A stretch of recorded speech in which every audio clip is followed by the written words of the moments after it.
n'est pas à pleurer parce que malheureusement, c'est à pleurer. Parce que cette politique d'émigration folle, nous la payons, vous la payez, vous ici, particulièrement en terre provençale et dans le sud, puisque, comme l'a très bien relevé notre amie Valérie, nous sommes victimes d'un communautarisme grandissant, une forme de balkanisation de la société, on pourrait appeler ça comme ça, avec deux communautés qui parlent chacune leur langue, qui ont leur quartier, leur commerce, leur mode de vie, leur style vestimentaire, leur identité religieuse affichée systématiquement, leur part de marché, deux communautés qui ne se fréquentent pas et qui n'ont quasiment plus rien en commun, si ce n'est le fait de vivre sur le même territoire, avec malheureusement deux jeunesses qui émergent et qui se regardent en chien de faïence, se demandant bien ce qu'elles ont en commun.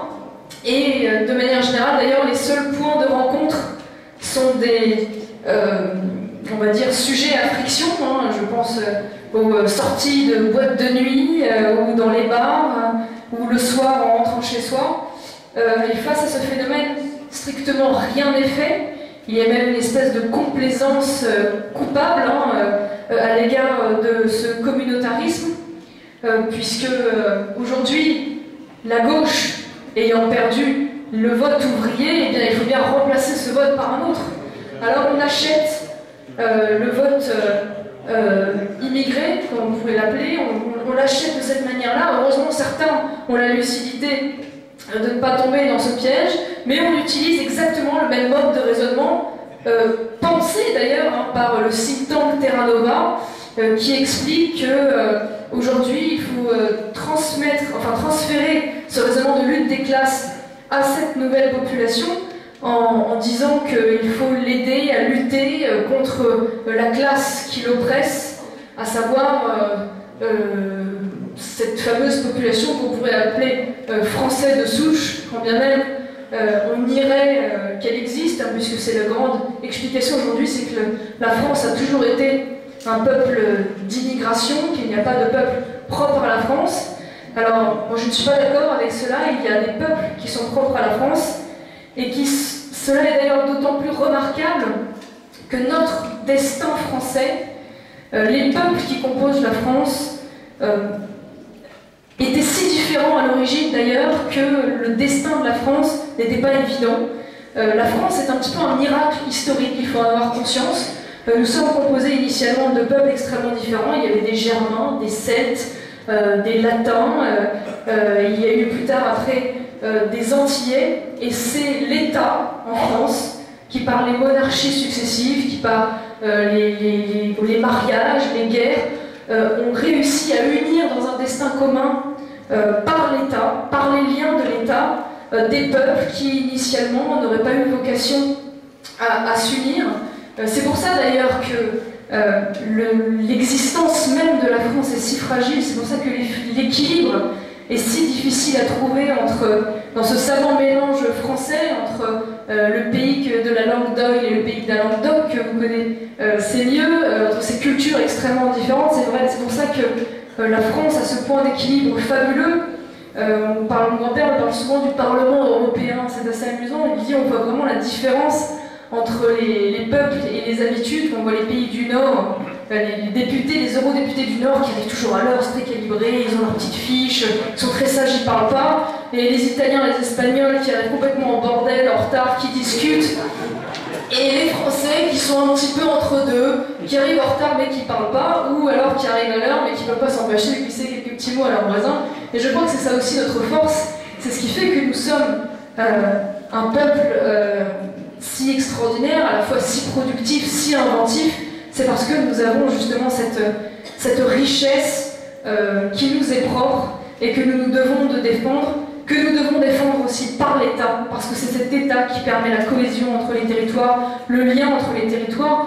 Si demain nous vidons intégralement de sa substance les compétences de l'État, comme nous le faisons actuellement au profit d'instances supranationales que sont l'Union européenne ou d'instances infranationales comme les régions, nous brisons définitivement ce lien entre Français, parce que demain, qu'est-ce qui lira un Breton avec un Alsacien ou un Alsacien avec un provençal s'il n'y a pas cet état pour nous rappeler cet extraordinaire destin commun que nous devons également transmettre par l'école.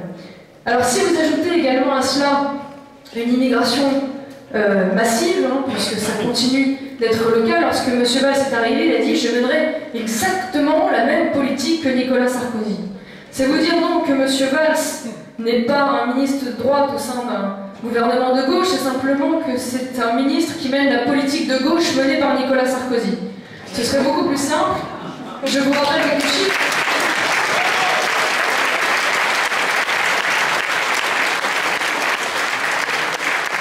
Quelques chiffres quand même, 200 000 entrées légales par an, 100 000 naturalisations par an, c'était également la moyenne sous le quinquennat de Nicolas Sarkozy, 32 000 expulsions par an, sachant qu'il y a en moyenne 350 000 clandestins sur le territoire selon les chiffres officiels, et que nos départements d'outre-mer, je pense notamment à Mayotte, sont submergés, je dis bien submergés, par des vagues d'immigration qui deviennent intenables, qui provoquent une insécurité grandissante, parce que, oui, nous en France, aujourd'hui, le seul parti qui a le courage de dire qu'il y a un lien entre insécurité et immigration, c'est nous.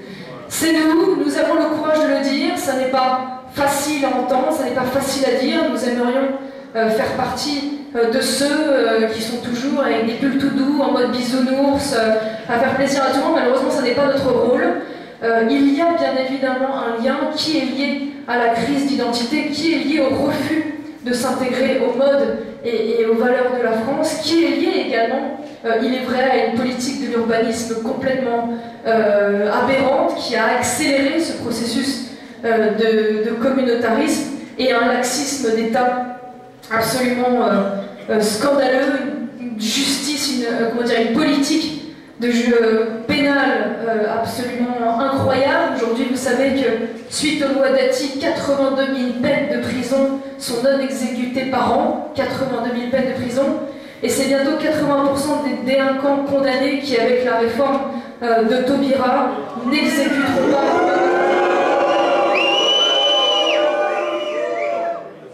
Et lorsqu'ils arrivent en prison, et là c'est peut-être le pompon, il faut voir la façon dont se déroule leur séjour en prison. J'ai la fois dernière visité une prison pas très loin de ma circonscription, c'était très intéressant.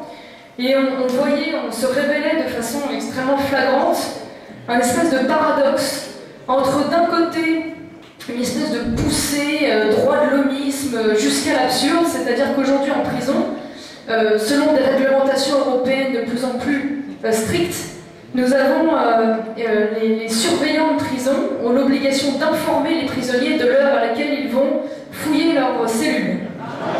Donc attention les gars, demain 9h, on fouille, et ils ont l'interdiction également de toucher les prisonniers. C'est-à-dire que lorsqu'ils doivent fouiller un prisonnier, ils arrivent, ils disent voilà, passez la main dans vos cheveux, touchez-vous les vêtements, afin de vérifier. Alors bien évidemment cela entraîne des problèmes de sécurité majeurs, puisqu'il y a de plus en plus de couteaux, notamment en céramique, qui circulent, puisqu'ils ne sont pas détectés au détecteur de métaux. Il y a des trafics de téléphones, il y a des trafics de drogue, bien évidemment, que les surveillants ont plus de mal à endiguer pour des problèmes de sous-effectifs.